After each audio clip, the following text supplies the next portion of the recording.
Wait a minute. I thought this was supposed to be a video about Scotland. So what am I doing on a Dreich day here in southeastern Pennsylvania at a forest preserve? Well, it's because every day since I went with my wife to Scotland in August of last year, I've learned that I want to be back. And maybe you want to go for the first time. So that's why you're here, right?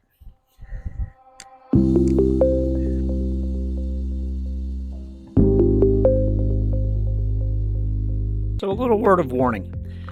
If you're going to go to Scotland, you're going to want to go back, which is exactly why I come here. So why am I standing out here in the May rain in southeastern Pennsylvania telling you about Scotland? Well, frankly, I used to come here before we went to Scotland. Now I have two reasons to come here. I love going to preserves with my dogs, and I love remembering what it felt like in August in Scotland. And the weather changes quite frequently there, but it's quite often like this as well, with the rain coming down. But you're not here to hear about Pennsylvania, you want to hear about Scotland, which is why you clicked on this video. I'm not a professional tour guide, but I might be able to show you how we did it, how we planned, how we executed, and got 11 days of pretty perfect vacation when we went. Here's how it happened. Part of my family tradition, as far back as I can remember, was attending the annual Highland gathering in Fairhill, Maryland. I always remembered the smell of the open fields where we parked our cars and entered the grass horse racetrack where the ceremonies took place. There were massed pipe bands, border collies obeying the whistle commands of the shepherds from hundreds of yards away, dancing and bagpipe competitions, and brighties and Scottish eggs, folk music, and of course, the Highland games, with the sheaf toss for height, hammer throw for distance, and the caber toss for accuracy. Even though my wife is of Italian descent, she and my 3 kids fell in love with these traditions, and we would go every May, rain or shine. I even learned to play the pipes when I was 10 years old, but it wasn't until I was 57 that I first stepped foot on Scottish peat. About 6 to 8 months in advance of our trip, we started our online research to figure out how we wanted to use our time while in the country. This was our 30th anniversary. Of course, we wanted to be special. Our trip spanned the end of August into September, so we checked out the weather and all the places we wanted to see. To be honest, we really didn't even know how much time we needed, but we gave ourselves 11 full days including travel. We decided we wanted a mix of cities, castles, hiking, highlands, cafes, restaurants, and everything Scotland had to offer. We flew a direct overnight flight from Philadelphia to Edinburgh. Others fly to Glasgow or Inverness, but this worked out for our itinerary. Ultimately, here's how we decided to use our 9 days in Scotland. First, we landed at 7:30 local time in Edinburgh, where we spent the first 2 days. Then, a day in Stirling, a night and morning in Dunkeld, north for 2 days in Inverness and Loch Ness area, west for just over 2 days on the Isle of Skye, and then a pass-through day in the Glencoe area, which is what many people think of when they think of the Scottish Highlands. Finally, back to Edinburgh to leave early the next morning.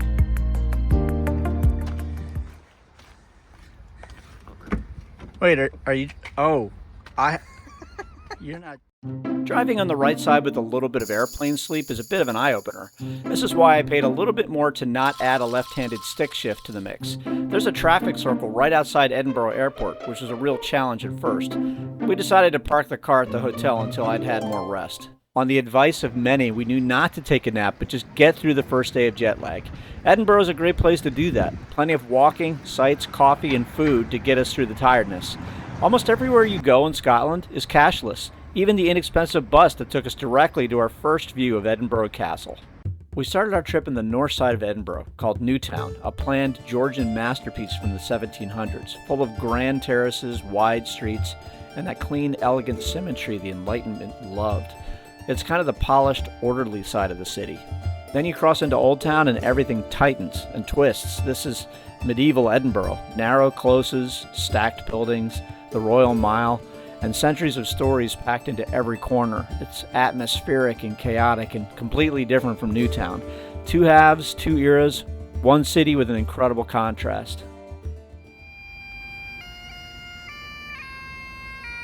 As with any destination, you have to prioritize all the sites that interest you.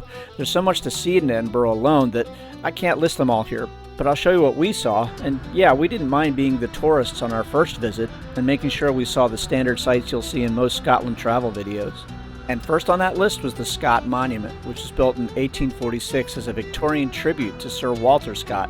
This is the valley between Newtown, where we started our day, and Old Town. If you're visiting Edinburgh, bring good walking shoes and be ready for hills and steps. It's pretty much a city of inclines and declines. Once up the hill, we passed through several closes, or alleys, and found ourselves on the Royal Mile. One of the things that really impresses upon you walking the streets of Edinburgh is how they've managed to not knock down all the old in favor of the new, but instead have managed and cared for the historical buildings immaculately.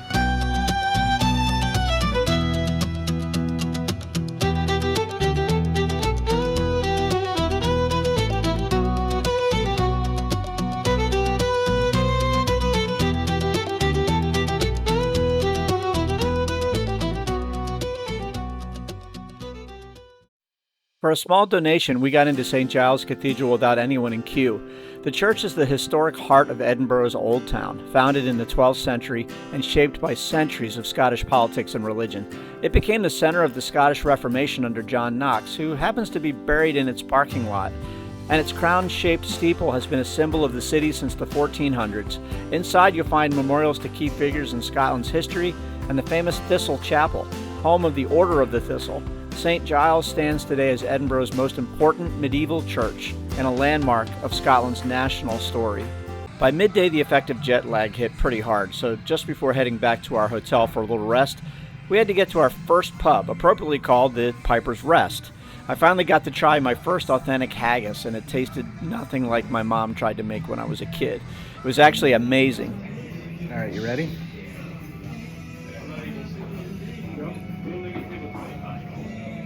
So good. After putting our feet up for a little bit, we felt better and we're ready for round 2 on day 1 of Edinburgh.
Since our hotel was on the west edge of the city, we decided on the second day to walk the Water of Lealt walkway into town, stopping at Dean Village with tranquil views of this community that dates back to the 12th century.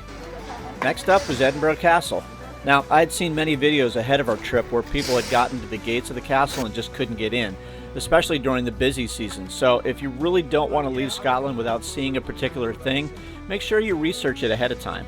One of the best things I did was get a 14-day Explorer Pass, which is a prepaid ticket that got us into many of the castles that we wanted to see throughout Scotland. It not only assured us access to certain places, but saved us money in the long run over buying day passes. It's just that peace of mind thing you get with pre-planning. I'll put a link in the description for where you can get your pass and what sites it allows you to access. I had grown up seeing pictures of Edinburgh Castle on the walls of our home, but it wasn't until I stood beneath it that I could appreciate its magnitude and size. It's not a castle in the conventional sense, but more of a village on a hill that served many purposes and changed stewardship many times. You'll learn all about that when you see the various buildings and exhibits on site. As with many places of its kind, if you truly invest your time in the history and engage with the past, the experience is so much richer than simply looking at buildings. Almost to the top of Castle Hill sits St. Margaret's Chapel, the oldest building in Edinburgh. Built in the early 1100s by King David I in memory of his mother, it survived every siege and battle around the castle. It's one of the castle's strongest links to Scotland's medieval past. That chapel blows my mind now. Things that are truly as old as that. The highest and most historic section of Edinburgh Castle is Crown Square.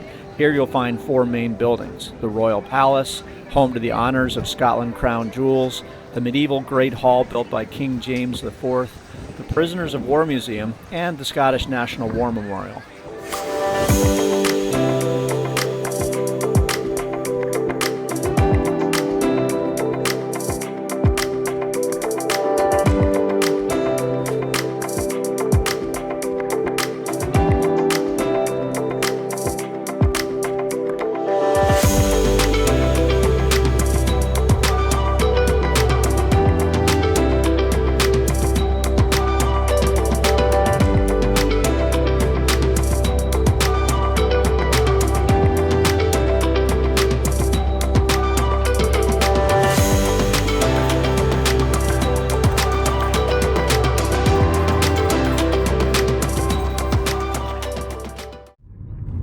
Good. Better. I'm not in town, not in the city center. That would be a nightmare. It is weird. We had some time to spare, so just a few minutes outside of town were two filming sites for the TV show Outlander: Mid-Hope Castle, known to viewers as Lallybroch, and Blackness Castle. Neither sites were open to visit at this time of day, but it was still neat to see them. We closed out our second and last night touring Edinburgh by hitting the classic Café Royal in Newtown. This Victorian restaurant has a classy but relaxed feel among the pillars and wood, stained glass windows, and priceless Dalton ceramic murals. It also had the largest selection of whiskeys I'd ever seen. On our third day in country, we moved on to Stirling. We hadn't planned on seeing the Selkies of Falkirk on this trip, but we kind of did by accident.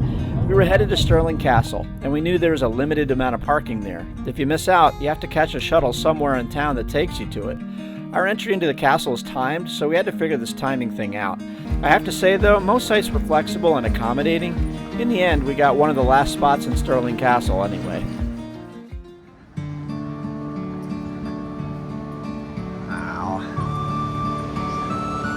Stirling Castle for us was an experience we didn't see coming. The hilltop fortress was beautifully manicured and steeped in history. Every turn was an unexpected surprise, and we got immersed in its storied past as well as mesmerized by its grandeur.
Well, even after all of that, we had another castle to see today. But before we left the town of Stirling, we took a quick drive by the old Stirling Bridge, where William Wallace defeated the English in 1297, and quickly visited the Wallace Monument 10 minutes north.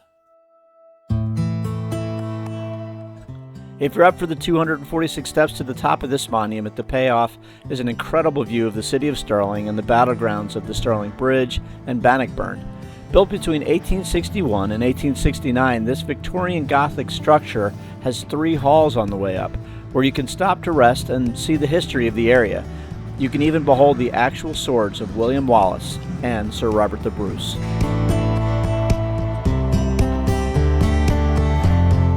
So you come up 4 levels, which aren't really levels, and then you get to the top. I don't understand how mankind in the 1800s was capable of making something so heavy, so huge, so tall, so strong. I don't get it. I'm not gonna worry about that crack. This is astounding that mankind did this high in the air. And when I say this high, I mean this high.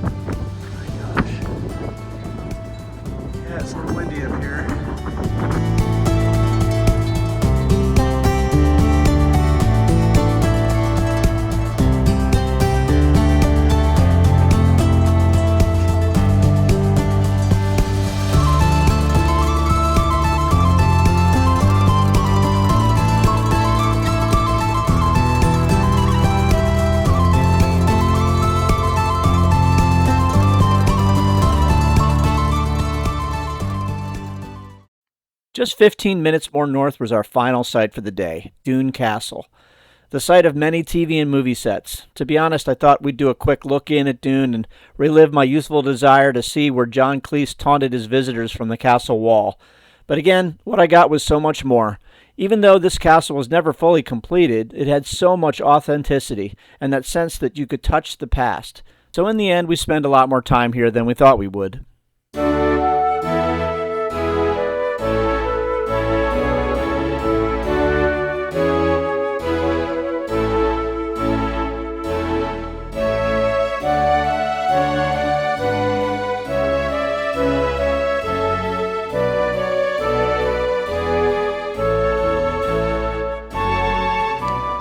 Filmed Spamalot song in here as well. And I'm standing on the king's table, and over here is a cellar to the basement to get the wine and so forth down here. But right across from here was the king's privy, his own private loo. Sealed, of course.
Before we left the States, we made a last-minute itinerary change because we were not going to pass up the chance to see the Scottish Highland Games in Scotland, in a village called Dunkeld on our way up to Inverness. So our accommodations for night 3 changed, and we're so glad they did. Nestled on the edge of the Highlands and the quietest countryside I've ever experienced, we found the farmhouse bed and breakfast to stay for the night. The link is in the description. This country house was over 350 years old and yet was immaculate. These are the moments when you feel nestled in the authenticity of Scottish life. Our hosts were beyond accommodating. They were genuinely kind and enjoyable people that we were so grateful to have met. This was a moment to slow down, breathe the Scottish air, take in a conversation with fellow guests and the owners, and truly experience Scotland. So fun fact, our room was called the Crown Room because a scene from the TV show The Crown was filmed here, simulating Prince William looking out a window of Balmoral Castle.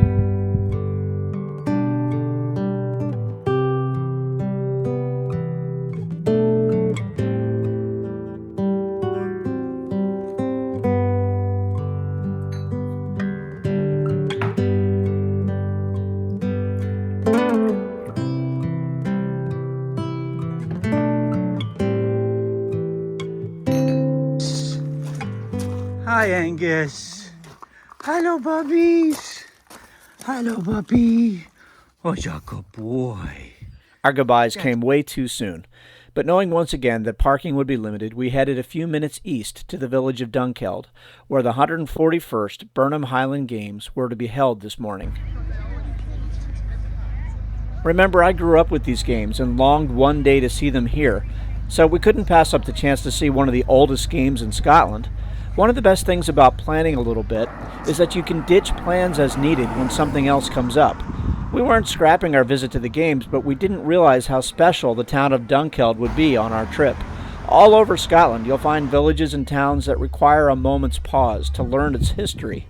There was more to this town than we had time for. Suffice it to say, it was the perfect place to look around, see the shops and buildings, learn a little bit, and ultimately to join the massed pipe bands as they began their journey from the Dunkeld Cross at the town square, through town, over the Dunkeld Bridge that crosses the River Tay, and enters the fairgrounds for the opening ceremonies of the game. This was a true local tradition, and we got to be a part of it. These moments stay with you forever.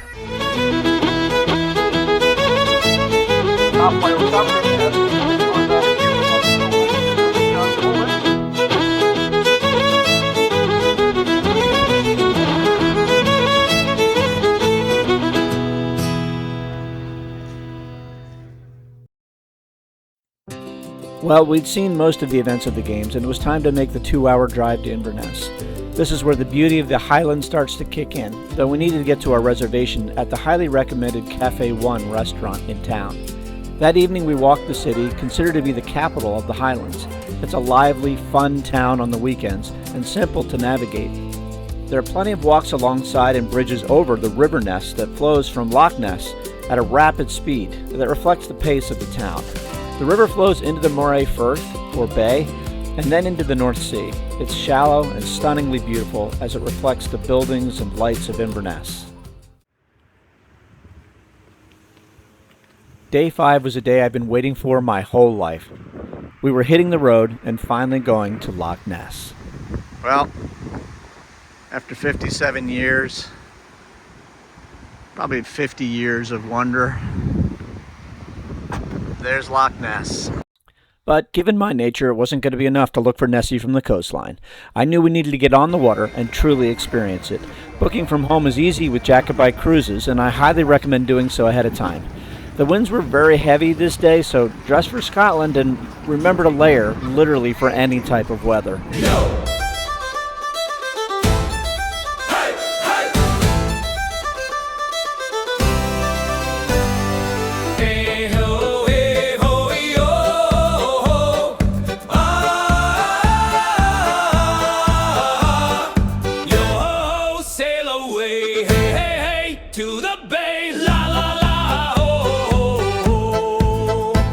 Despite the waves and wind, the ship was very comfortable.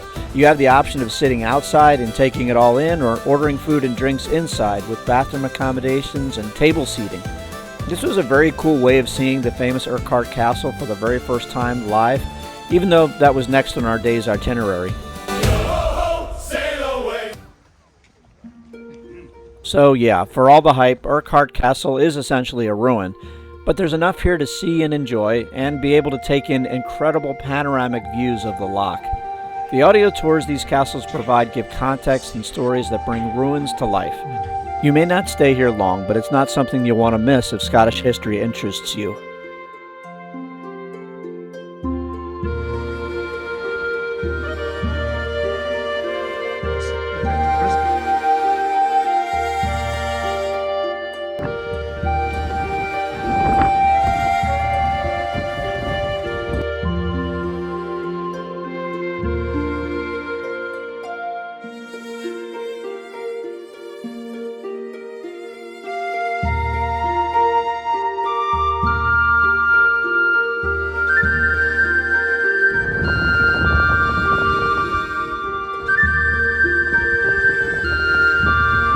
Guys, real quick, saying hi from Loch Ness. Urquhart Castle's behind us, and Nessie's out there. We miss you. Hey guys. And it would have been a really cool trip to take with you. Very windy today, but thanks for all the good words, and we'll see you very soon in prayer. Yep. And yeah, epic trip. And we're off to Skye. So, love ya. Bye. Love you guys. Well, lifelong dream complete. But the day was not. Just east of Inverness is the battlefield of Culloden. This is hallowed ground, a field where the wind still carries the weight of a nation's last stand. The place where the Jacobite Rising met its final, devastating end. In less than an hour, British government forces crushed the uprising, ending the Stuart claim to the throne. We didn't have time for the outstanding museum on site or even to visit the 4,000-year-old clava cairns and stone circles nearby, but it was a proper close to the afternoon. Even the heavy winds on the moor didn't distract from the solemnity of the place, where the Highland life was changed forever.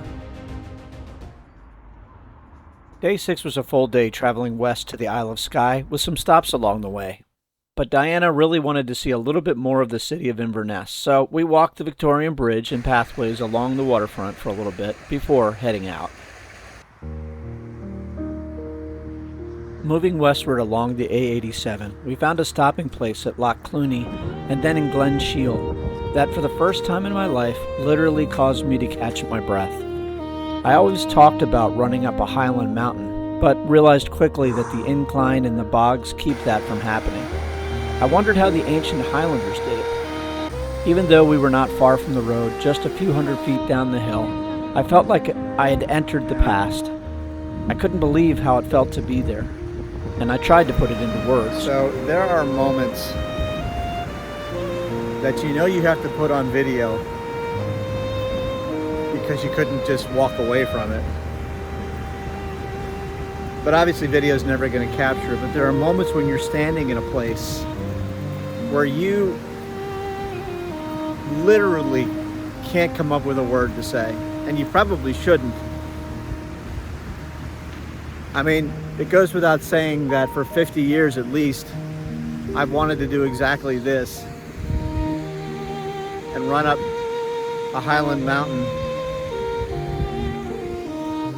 But when you're here and you're standing in it and you're trying to get it in your head what you're looking at and the history of it, and that some ancient clansman probably filled his water bottle up in this creek, and you're looking for miles in any direction, and it's glorious. What I'm doing now, speaking, seems like a sin. You literally come here and you have to try to comprehend it and process it, and you probably never really could. But I'm trying, and I'm just sort of relaying to you my feelings on it, not understanding my own feelings.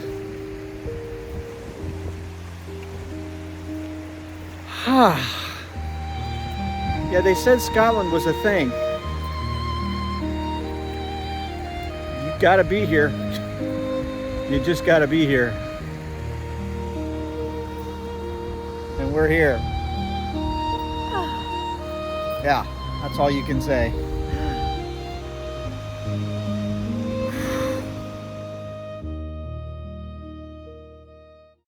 Well, after that rather effusive, eloquent, and rhapsodic speech, we weren't done having our senses overloaded.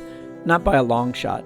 About 2/3 of the way to where we were headed on Skye was the famous Eilean Doune Castle, a clear and obvious stop for us first-time tourists. Parking was not difficult, but can be at the busiest times, and there's almost always a nominal fee for it, but everywhere is pay by phone, which is super convenient. This iconic stop was captivating, especially by the moodiness of the weather and the picturesque location of the castle along Loch Dulch.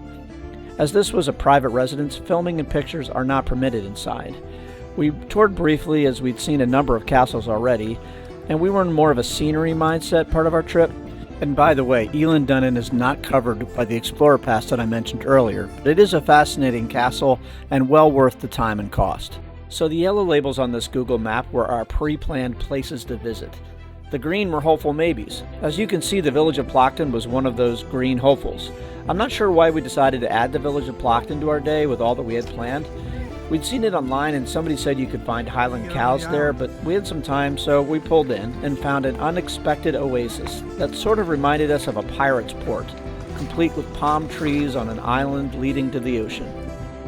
This was the first time I noticed a phenomenon that exists throughout the Highlands.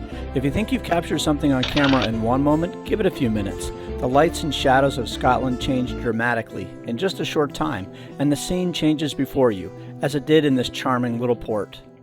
But we still had to get to our first and today's only destination on the Isle of Skye before it got too late, the fairy pools. Now, we'd seen this a bunch of times in videos all over the place, but we'd never seen it like this. The recent rainfall eliminated the pools as the serene, tranquil swimming holes that so many videos portrayed them, but they were instead torrents of violent, gushing water that would have washed us out to sea if we ventured in. We took it all in stride, and this wouldn't be the last time we'd rely on our waterproof clothing and the chance to fully embrace where we were. After all, this is the Highlands.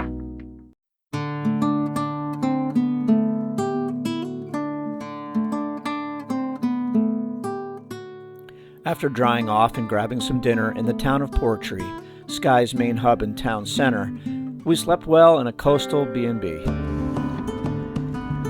Ah. Hey, dude. Hello. You hungry? There's safer grass to get. There's safer grass. I don't have any food for you. Probably illegal to feed you. I gotta go. There's a car coming. Bye. There were a lot of boxes that I wanted to check with our trip to Scotland, but arguably, I think I saved the best for last. Today was our visit to the old Man of Storr along the east coast of the island. Now, I've said if you're well planned, you have the ability to be flexible, but the reality is with this part of the trip, we had to stick with the plan or possibly not get to see some things. As it was, there were plenty on the island that we weren't going to get to see, so in spite of the true Scottish weather we were getting that day, we stuck with the plan to hike the 1,700 feet up to the Old Man, formed from ancient volcanic activity and landslip. The winds were so strong this day that even a hooded crow didn't stay airborne for long. And forget my flying the drone. Once again, this weather may look horrible, but it actually adds to the mystique and beauty of this place. Though we were not, however, rewarded with the views we earned. Still, the area feels indescribable and Jurassic.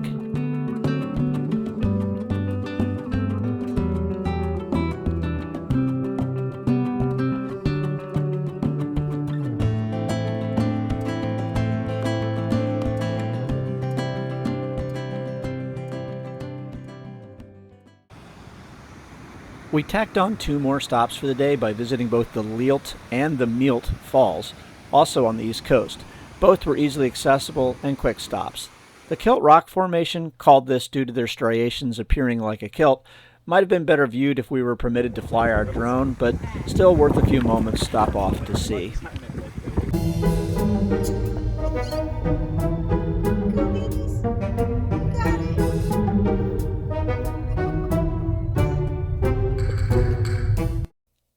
Day 8 started off with a stop off in Portree for some coffee. One thing we noticed being here in the late summer was the irregular hours of some of the establishments. Skye has become a very popular place, and when the Skye Bridge was added from the mainland, it was much more accessible.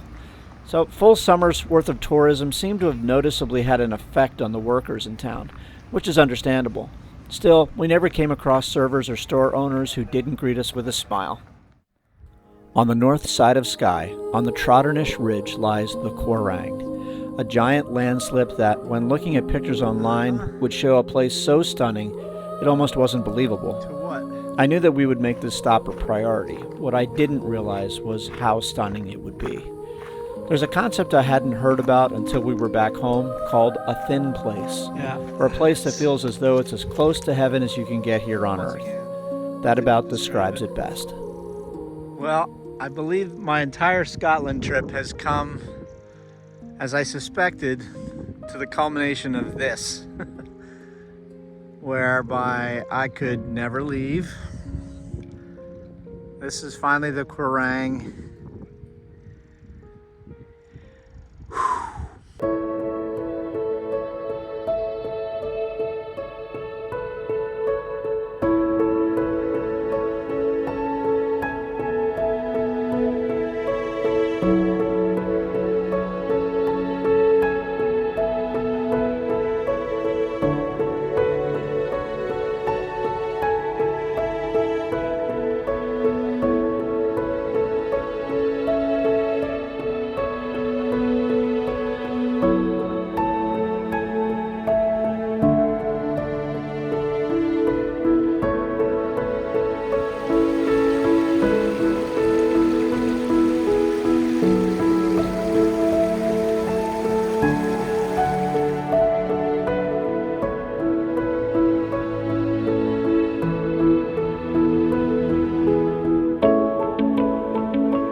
The Quiraing exceeded the hype, and I can't believe anyone would go to Skye and miss it. We really only had one itinerary item planned for the rest of the day, and we had some time, so we drove to the top of the island to get a look at the Outer Hebrides. I also looked for some stone circles if we could find them, and we stumbled across an Iron Age souterrain, which is a structure of unknown purpose built beneath the ground 2,000 years ago. Making our way down the left coast, we planned for a bathroom and lunch break in the port town of Uig, which was right next to our final stop for the day, the Fairy Glen. People online have a vast array of opinions about this quaint little anomaly, but I say just take it for what it is. Nobody appears to have ever lived here, though I really don't know why, because it certainly looks like the Shire. But geography makes this scenic display magical. Don't be fooled by the small stone circles, they were made by visitors. So in the end, it was a fun close to the afternoon for sure. Hey dude.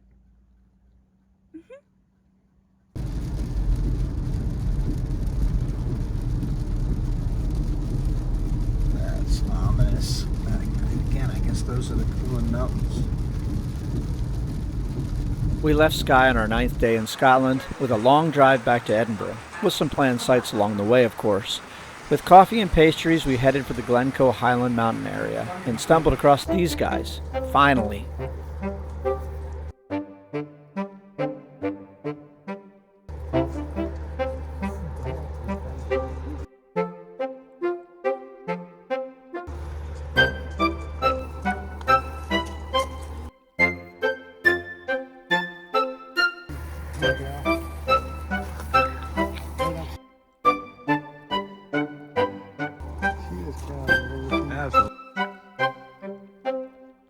A little bit off our path, we ventured to the Glennfinnan Viaduct. We already knew that the trains were not running due to maintenance, but we were this close, so we stopped by quickly. No Harry Potter this time.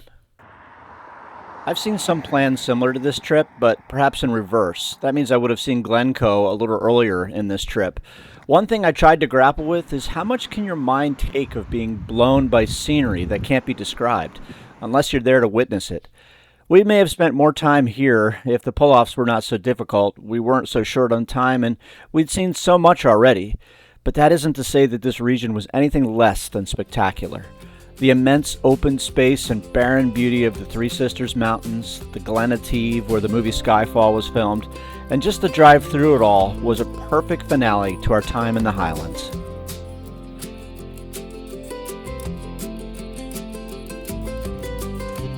Sure, there's 1,000 things we didn't see, and like I said at the beginning of this video, this is just how we did it, and that's all I wanted to show you.